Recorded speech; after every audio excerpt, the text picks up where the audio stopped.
depends on how much courage you have.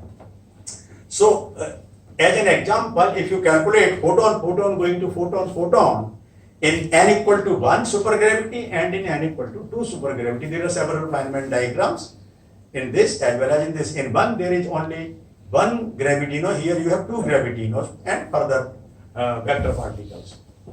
Then what you find in n equal to 2 supergravity, if you consider fourth order one loop diagrams in the photon scattering going to photon, then you can sum up all these diagrams into a number which is some quantity which is infinite into some number which is 0. If you calculate this in n equal to 1 supergravity theory, you find the same quantity involving infinity multiplied by some constant which is non-zero. And therefore, n equal to 1 supergravity theory is divergent, whereas n equal to 2 supergravity theory is convergent. So what happens, as I had explained in the form of the self-energy of a Higgs, in supergravity theory, what happens? The divergences keep cancelling at the order by order. At the S matrix level, they cancel at the S matrix level. So supergravity theory is a finite theory because it's finite order by order, and therefore it has predictive power. Here things are calculable. You can do, if you like, I can explain to you through the Feynman diagrams that even one loop diagrams are simple to calculate, but nevertheless the question would then arise how to confront them with the experiments. So here we need to change our thinking. One friend of mine, Anupam Majumdar at Groningen University, is a very, very famous general relativist. He is working with a team of from around the globe, I suppose, because he has been there from the beginning. I mean, earlier he was in UK, now he is permanently in Groningen. So, on some tabletop experiments for the discovery of graviton in the lab. You see, if you keep looking forward only to Large Hadron Collider at CERN or Fermilab or somewhere, these big accelerators, then it will take ages to reach those energies where these particles and their interactions could be verified, could be seen, could be observed, could be measured. But so we need smart, brilliant experimentalists who could think of something. Sir, another 5 minutes. So Yeah. in 5 minutes, is it okay, sir? Okay. Yeah. So Kushal has reminded me the possibility of looking for supersymmetry in nuclear physics and hadronic nuclear physics, hadronic particle physics, where those who are interested could look at the papers of Stan Brodsky and company, where he tells more precisely what kind of hadronic processes are there, where one could look for supersymmetry. So you see, you have to think of unconventional things. You cannot dream in terms of the CERN, Large Hadron Collider, to come to your help and explain. So in the last 5 minutes, let me go one step further to complete my story. So this is what I just now talked to you. N equal to 8 supergravity theory could be considered as a good candidate theory of quantum gravity, right? Where you can describe all these interactions, and this also involves gravity, right?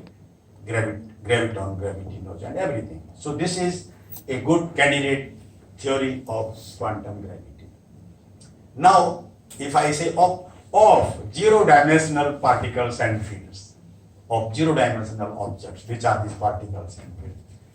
Now, here, I indeed need 5 minutes at least more. So, what is your Heisenberg uncertainty principle? Delta x is h cross by delta p, right? So, the first three fundamental forces of nature, they face singularity due to Coulomb law, Q1, Q2 by R square at R equal to 0. And this singularity is being removed or smeared out with the help of the uncertainty principle, Heisenberg uncertainty principle, which is delta x is equal to h cross by delta p. So here in these Feynman diagrams, in particular for the virtual particles that are between two vertices, you see the external legs, they satisfy mass cell condition and energy momentum is measurable. But here for the virtual particles, delta x can go all the way up to 0 and delta p can go all the way up to infinity. There is nothing that prevents it. And that is the cause of infinity, which one needs to renormalize at some stage in some suitable manner. If we happen to be there some other time, we could as well talk about the theory of renormalization of field theories. Now, in supersymmetry and supergravity theory, you no longer need to worry about renormalization. In particular, in so far we have talked of on this point in supersymmetric field theories. Now, in supergravity theory, now we go a little bit one step further. So, first step is I would generalize the uncertainty principle. So, delta x is h cross by delta p plus a constant alpha prime, which is the famous slope of the trajectory, alpha prime, times delta p by h cross. So you can check the dimensionality of the equation term by term. Now what happens when delta x cannot go all the way up to 0, it can go up to a certain minimum length, which is the length of the string, 10 to the power minus 33 centimeter. This alpha prime, square root of alpha prime is of the order of 10 to the power minus 33 centimeter. The string length is given, typical string length is given. And delta p also no longer goes to infinity. So this is the first step in the string theory or superstring theory. Here, this is perfectly super renormalizable theory. No infinities. Infinities, they cancel each other, divergences, they cancel each other at the order by order at the S matrix level. Now we extend so in all the field theories, whether it's supersymmetric or non-supersymmetric, all the interaction vertices are zero dimensional. Okay, so the three bird lines, they meet at a point. Now with the generalization of the uncertainty principle, this is no longer a bird line, but it is a bird seed. Okay, so a open string travels like that, it spans a seed. If I have a loop and if it travels around in the earth, it spans a tube. So these are the bird seeds for the open string theory and for the closed string theory. Now if these strings meet at a point, then this is not a point, this vertex gets spreaded. It's a spreaded vertex in the space-time manifold. So one particle is not sitting on the top of the other. Because in gravity theory also you have a m1, m2 by r square. So at r going to 0, the force would explode, right? In the Newton's law of gravity.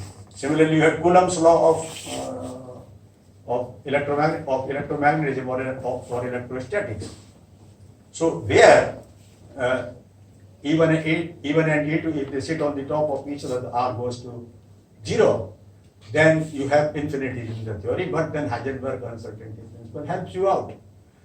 For gravity theory, now you have a way out. If you generalize the uncertainty principle in this fashion, you consider the zero-dimensional objects in a state as one-dimensional objects, which is the string theory, and then the corresponding theory would be a string theory. If I have only bosonic fields, then a bosonic string theory. If I also have fermionic fields, then I would have a superstring theory. So I don't think we have time to go into the details of that.